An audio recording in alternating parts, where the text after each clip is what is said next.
Two things the media has done leading up to the November 3rd election and are currently still doing that may have, hasn't been officially called yet, but may have won the presidency for Joe Biden.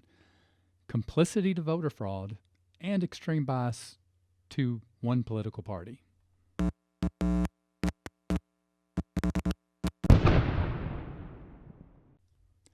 Thanks for listening to the Independent Paradox. Please remember to like, subscribe, and most importantly, share. And please feel free to comment whether you agree or you disagree with anything that I say. This should always be about open discussion. Now, I know that first accusation is pretty big.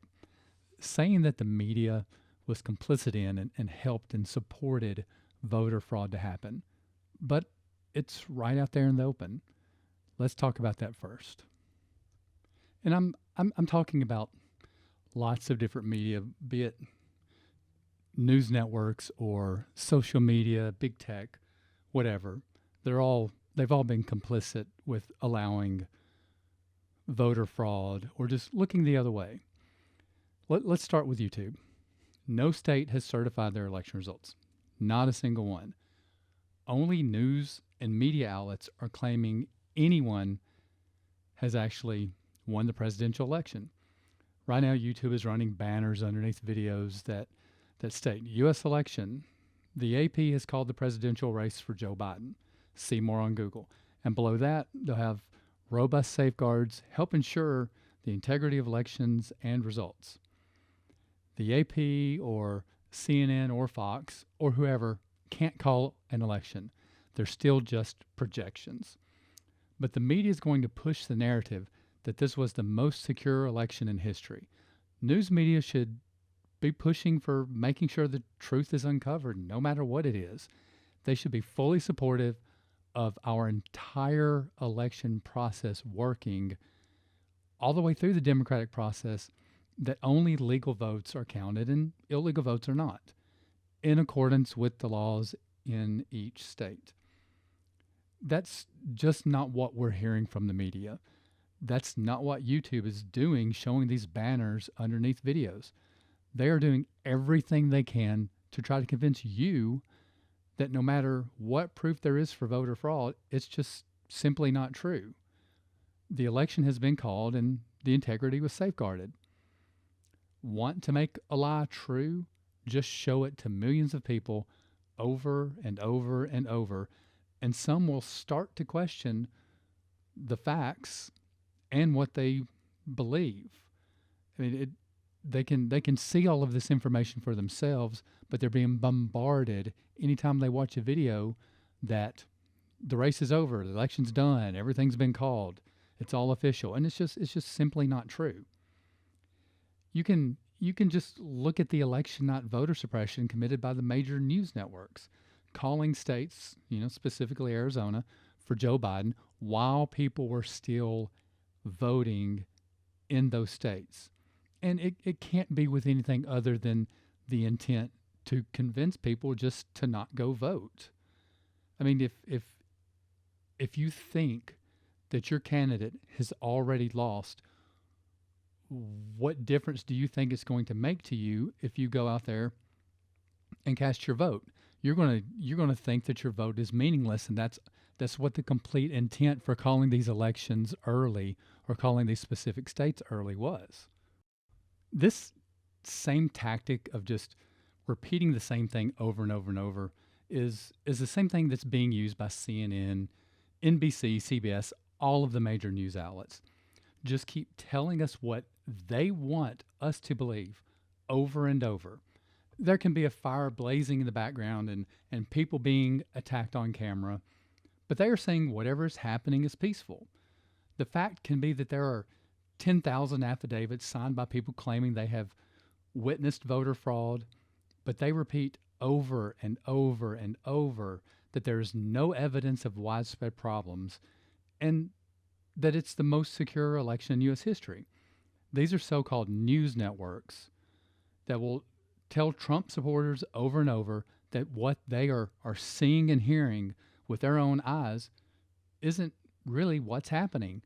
And they know that eventually some of those Trump supporters will start to question their own beliefs.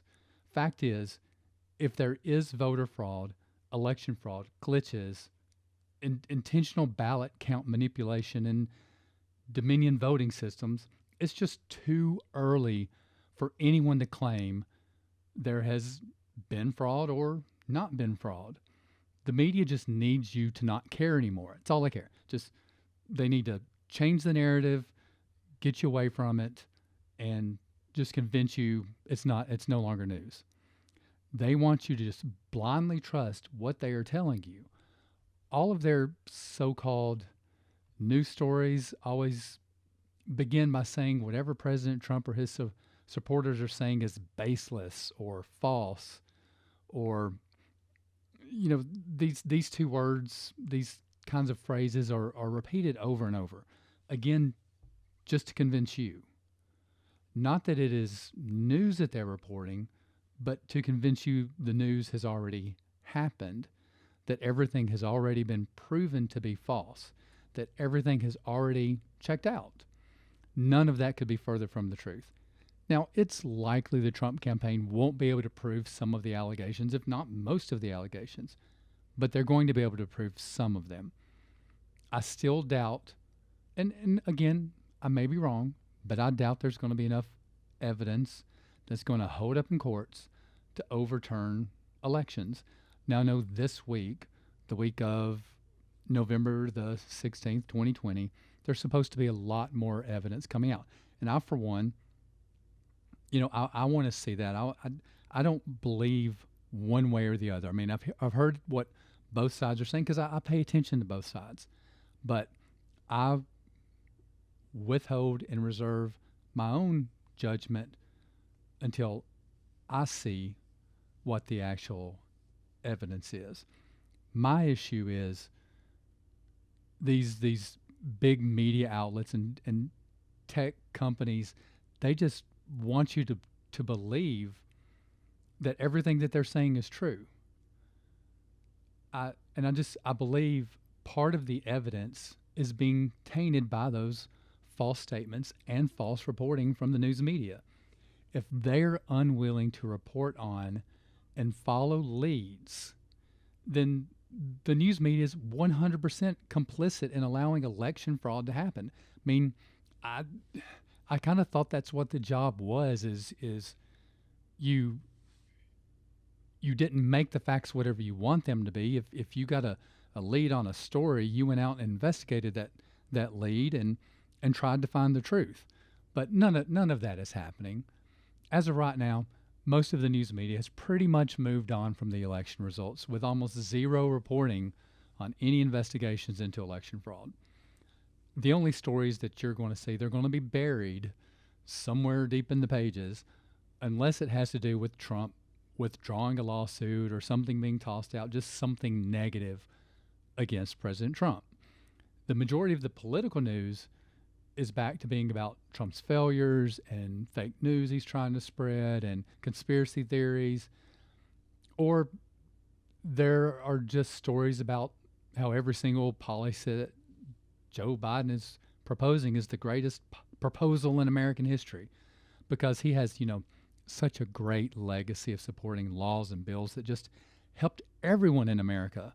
Well, there is that pesky 90s crime bill that nobody wants to talk about. But, other than the mass incarcerations and long sentences, other than that hurt generations of minority families, other than that, all good, right?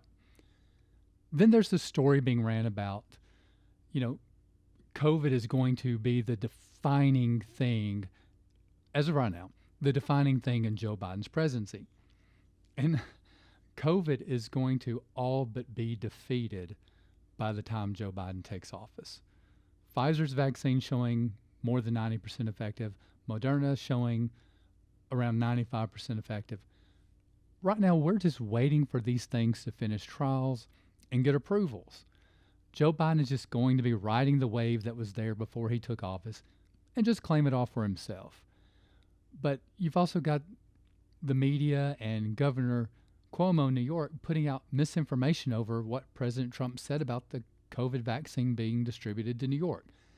He clearly stated that he would only send it upon the request from Governor Cuomo, that the governor, and all of that is, I mean, I've heard him say it, he stated he didn't trust the vaccine coming from the Trump administration. So the first question is the vaccine safe? Frankly, I'm not going to trust the federal government's opinion. And I wouldn't recommend to New Yorkers based on the federal government's opinion. Second question is, if it is a safe vaccine, how do you implement it? Implementation is a massive undertaking.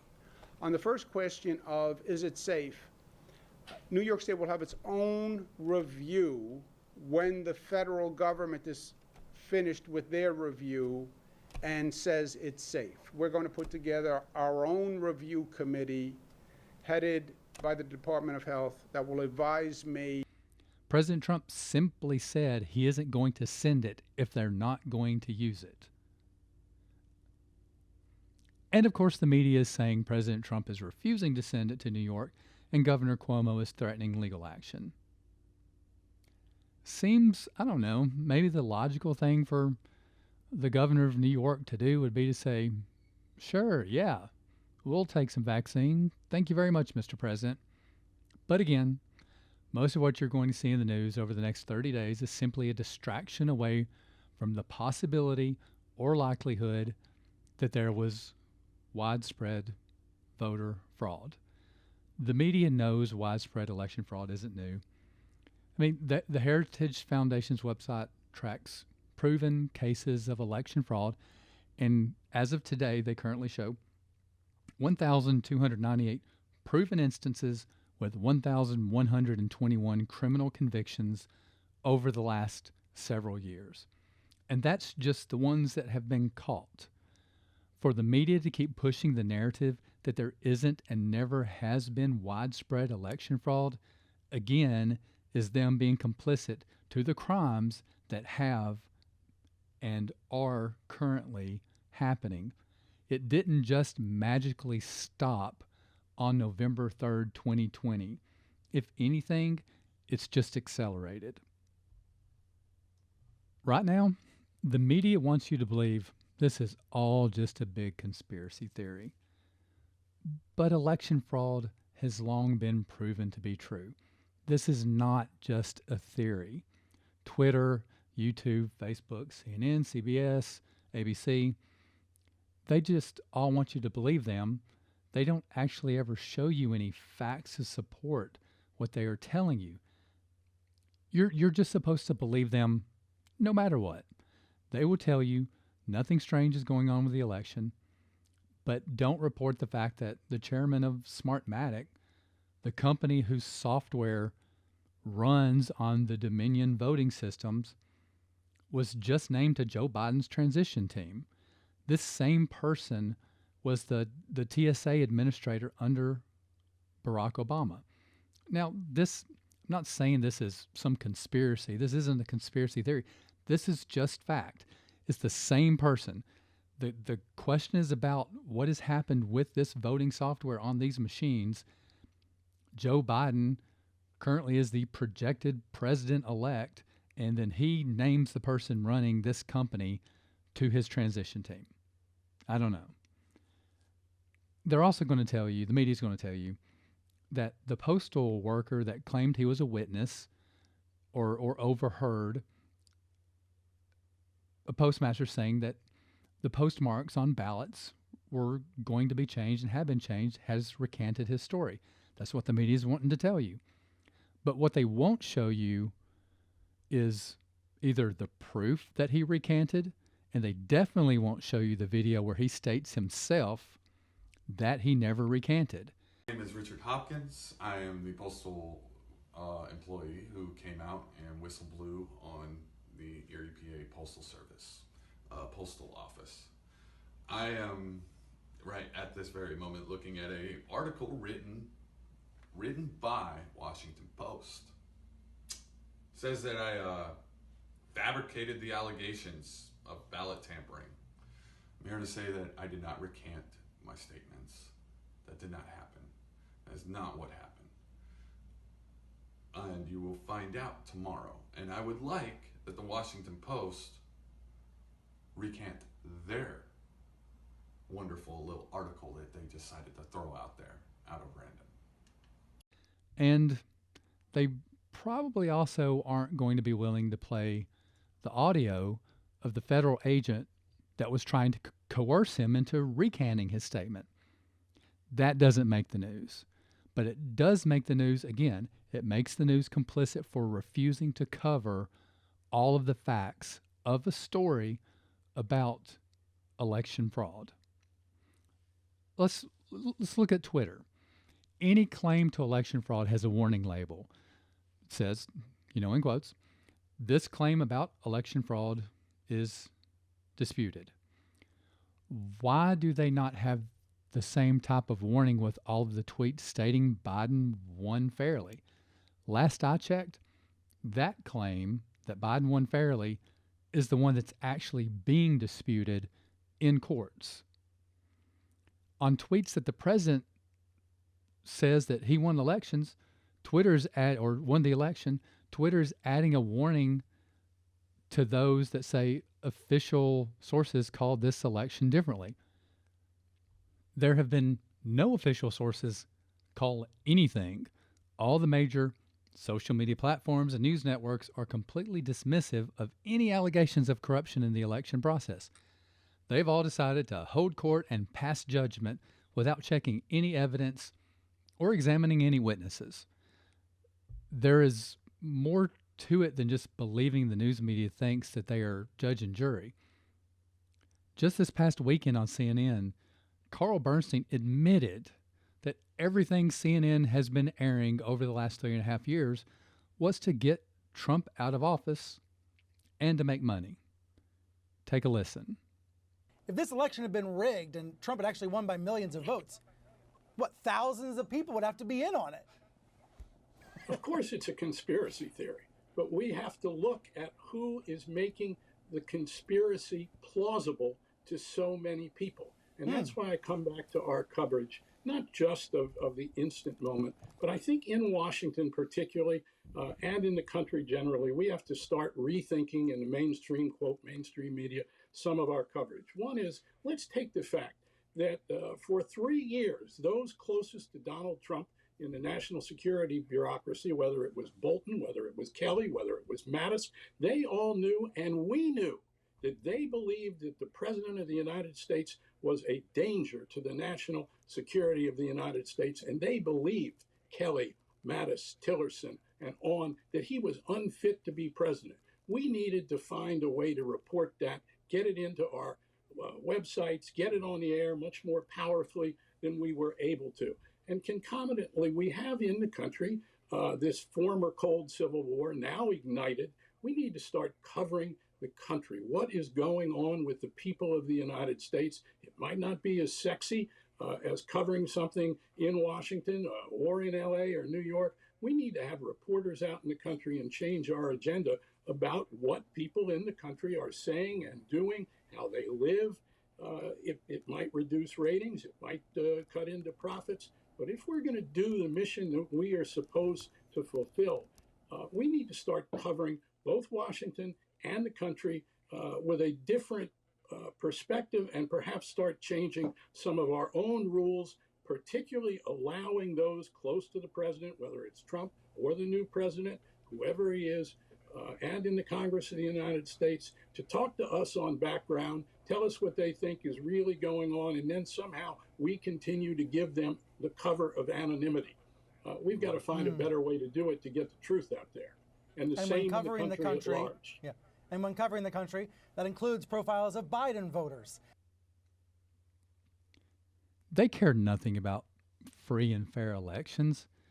They care about ratings and ad revenue. And now that the election is over, they want to return to normal news coverage. I mean, a CNN contributor is blatantly admitting to a bias so strong that they spent 3.5 years working to either get a president removed from office or just to make sure that he didn't win again. Now, do I know for an absolute fact that the election was rigged or fraudulent in any way? Like I've already said, absolutely not. But I also know for a fact that none of these talking heads knows anything in absolute either. Here's a fact that the mainstream media won't report, or if they did, it was very, very small amount of reporting. But just take a look at Elizabeth Warren's Senate website. There's a letter dated December of 2019 that she, Amy Klobuchar, Ron Wyden, Mark Pocan sent to 3 private equity owned election technology vendors, including Dominion Voting Systems. The letter outlines the concerns these Democrats have with the security of the nation's voting systems and election infrastructure. They outline their concern about how vulnerable these systems are and the risk that they pose to having a fair election. And then you have issues on election day with those voting systems being down or supposedly some blame being placed on election officials not updating them, causing votes to be counted wrong. I still don't get how it would require an update for a voting system that had previously been in use to be able to count a vote for the right person. That one kind of escapes me. There are also numerous reports about how easily these systems can be and have been compromised. There were all these issues known to both Democrats and Republicans prior to this election. But now the Democrats want to assure us that there's no reason to be concerned. They were concerned less than a year ago, but there's no reason for us to be. Doesn't add up. And the media is completely ignoring these facts.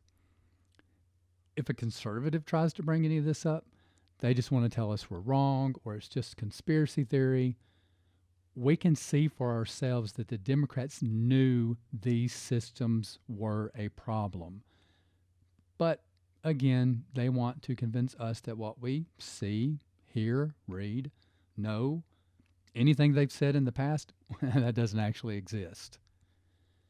It's all of this media bias that really points to them all being complicit if there is any evidence of election fraud that's proven to be true. They spent the last 4 years falsely claiming election interference from Russia, but have spent this entire election interfering in the truth themselves and pushing their own agenda and just passing it off as news and expecting us all to believe it. And, millions and millions of people did. The media knows how much they can control public thought. I mean, it's what commercials do.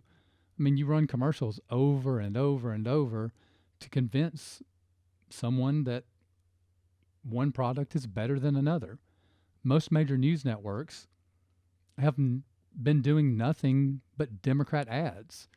So when it came time to purchase your vote, voters could only think there was one choice.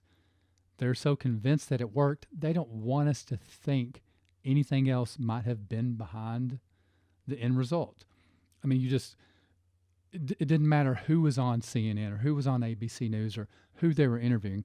We just heard the same thing over and over and over. And that was the game. Again, that's how commercials work. You just repeat something over and over and over. That's how you learn things. That's how they embed it into our minds that we only had one choice. And no, for 72 million people as of right now, it didn't work.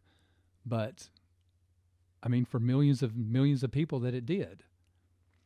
Now, the large networks are going after conservatives that are wanting to watch other networks or join other social media platforms in hopes that their voices can be heard and not censored.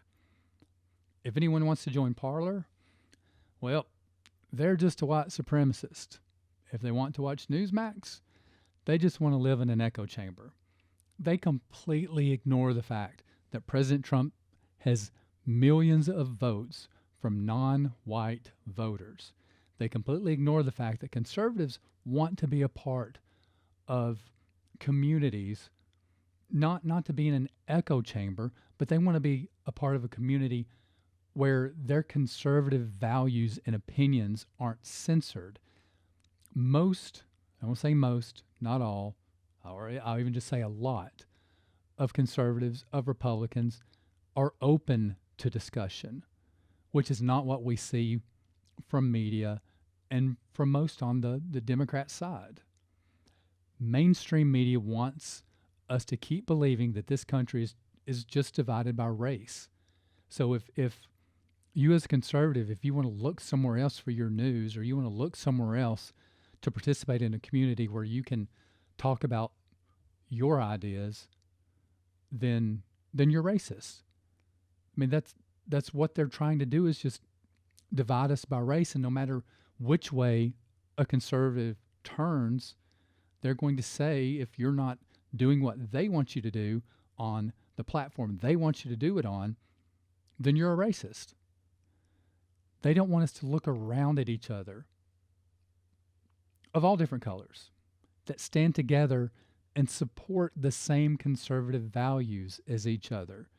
They spend hours and hours on their news platforms trying to convince conservatives that they are just misinformed or racist or dumb or just wrong. And if you don't agree with the narrative being pushed, then you're just ignorant. Media thrives and sells ads making money based on pushing the narrative of our divisions. Just look at the narrative the media pushes about the Proud Boys, calling them fascist, white supremacist, neo-Nazis. This is being said of a group ran by a man named Enrique Tarrio, who identifies himself as being Afro-Cuban, an Afro-Cuban white supremacist. Really? Tarrio has been quoted as saying, "I denounce white supremacy, I denounce anti-Semitism, I denounce racism, I denounce fascism, I denounce communism, and any other ism that is prejudiced towards people because of their race, religion, culture, tone of skin." I mean, that's what the leader of what the media calls a white supremacist organization says.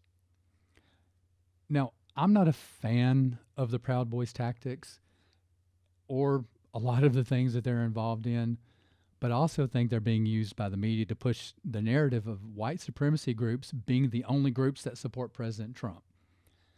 Sure didn't hear much from big media or big tech covering the fact that the Utah chapter of Black Lives Matter, I think it's the North Utah chapter if I remember right, and the Proud Boys meeting together to jointly denounce racism. I don't care what color your skin is.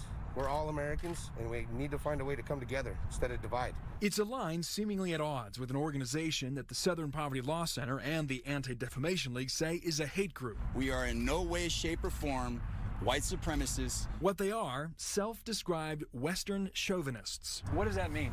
It means that the West is the best. Western civilization is the best. That's our opinion, okay? Chauvinism is just patriotism, man. Don't get it wrong with like male chauvinism or anything like that. We are in no way. Those are two different things. The group was founded by a Gavin McInnes, someone this group's members say is an instigator. He's a little over the top. I mean, Nazi salutes and N-word and I mean lots of stuff. Provocateur. Yeah, provocateur. Just like Milo Yiannopoulos is. These are guys who are saying the most outlandish things so they get more clicks so they can make some money. The group, why do you want to be associated with that? He's gone. Yeah, he's not part of the organization anymore. He's gone. Yeah. The people left, at least those in Salt Lake City, say they'll link arms with Black Lives Matter. Meeting and talking and having that understanding was allowed us to move forward with working together on police reform. Jakari Kelly, the leader of Black Lives Matter Northern Utah, says the partnership is real. We do need to be able to reach across the aisle and have these tough conversations. Again, this isn't in support of everything that they're involved in, but I do know the media is going to push misinformation on us about any groups that don't fit in to their narrative.